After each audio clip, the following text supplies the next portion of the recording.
ज्ञान बिना आत्मा नहीं, गावही वेद पुराण गुरुजी, गावही वेद पुराण।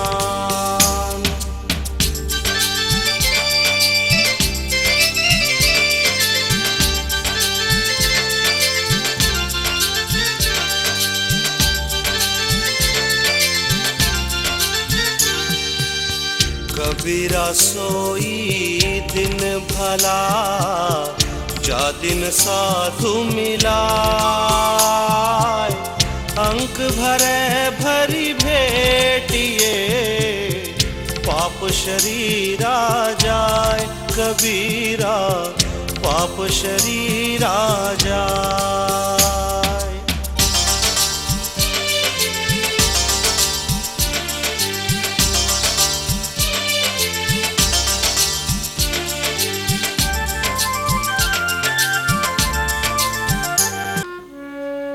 अखण्डमण्डलाकारं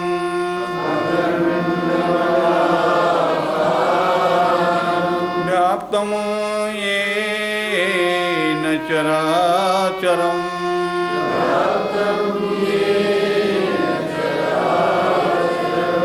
तत्पदं दर्शितं येन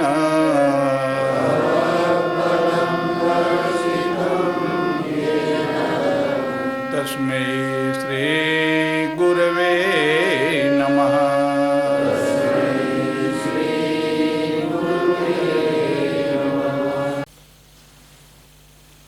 देखिए, कल पिछले 2 दिनों में मैंने आपको कुछ बातें बताया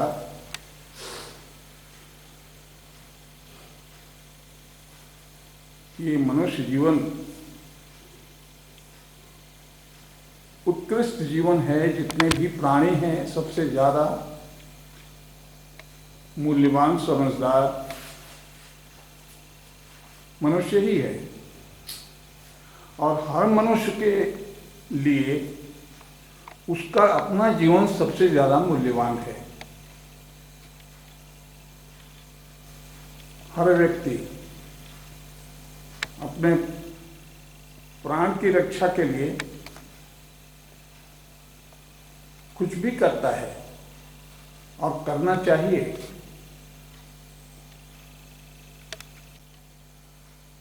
मैं आपको बताऊंगा या बता चुका हूं, ये शरीर कैसे स्वस्थ निरोग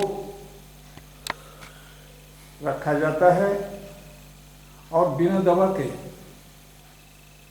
केवल आपके सूझबूझ और ज्ञान से यदि आप अपना सूझबूझ योगिक नियमों के अनुसार ढाल लेते हैं, अथवा सद्गुरु की बात मानते हैं, तो आपको कोई भी दुर्दिन देखना नहीं पड़ेगा। यदि काल्पनिक दुनिया में अंधविश्वास में फंसकर समय नष्ट करते हैं तो दुखों से घिरे रहते हैं। जो लोग ज्ञान का सहारा लेते हैं, विज्ञान का सहारा लेते हैं, वो दुखी नहीं हुआ करते, रोगी भी नहीं हुआ करते, और सारे सुखों का भोग करते हुए आनंदित जीवन बिताते हैं, ज्ञानवान बनते हैं, और यशस्वी हो करके धनवान भी बनते हैं। कोई भी ज्ञानी दरिद्र और गरीब नहीं होता। अंधविश्वासी गरीब हो सकते हैं, लेकिन ज्ञानवान कभी गरीब नहीं होता, दुख में नहीं जीता, दुखी नहीं रहता। बुद्धि विवेक से अपना सारा काम कर लेता है। इस संदर्भ में मैंने बताया कि स्वास्थ्य कैसे रखा जाए बढ़िया, निरोग, उसके लिए योग के कुछ नीति नियम समझाए जिन्हें आप जानते हैं, सीख चुके हैं, लेकिन उन्हें अपने प्रयोग में लाते हैं या नहीं लाते हैं, ये तो आप समझिए। यदि आप उनका प्रयोग अपने जीवन में कर रहे हैं प्रतिदिन की दिनचर्या में, तो उसका लाभ आपको निश्चित रूप से मिलेगा।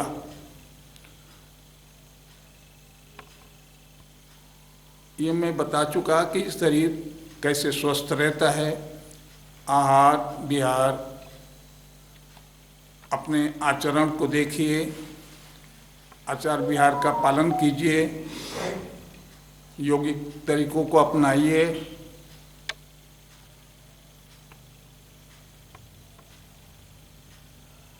शरीर का स्वस्थ रहना ये प्राथमिक आवश्यकता है, ज्ञानी के लिए भी और अज्ञानी के लिए भी।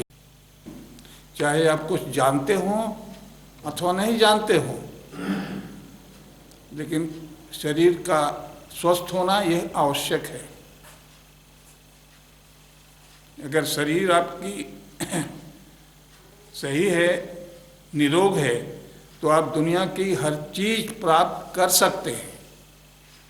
यदि शरीर कमजोर है तो आपका मन भी दुर्बल होगा, रोगी होगा, क्रोध, मोह, लोभ, घृणा से परिपूर्ण होगा। यदि आप स्वस्थ हैं तो ये जो दोष हैं, मानसिक दोष, ईर्ष्या, द्वेष, घृणा, क्रोध, मोह, लोभ, इनसे आप बच जाएंगे। संतुलित जीवन जीना अच्छा है। कैसे जिएंगे वो तरीका आपको मालूम होना चाहिए।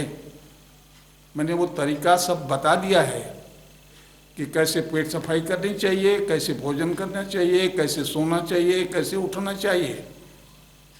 कल मैंने आपको ब्रह्मांडीय शक्ति को अपने अंदर कैसे प्रवेश करेंगे वो भी विद्या बता दिया। जब आपका शरीर रिलैक्स हो जाता है, शिथिल हो जाता है, कोई हलचल नहीं होती, और मन जब थॉटलेस जोन में चला जाता है, ध्यान से सुनिए मेरी बात, जब मन थॉटलेस जोन में चला जाता है, विचार शून्य की अवस्था में, और चेतना बनी रहती है, आप सोते नहीं हैं, ऐसी अवस्था में ब्रह्मांडीय शक्ति आपके अंदर प्रवेश करती है। यह शक्ति श्वास लेने से अथवा भोजन से प्राप्त नहीं होती,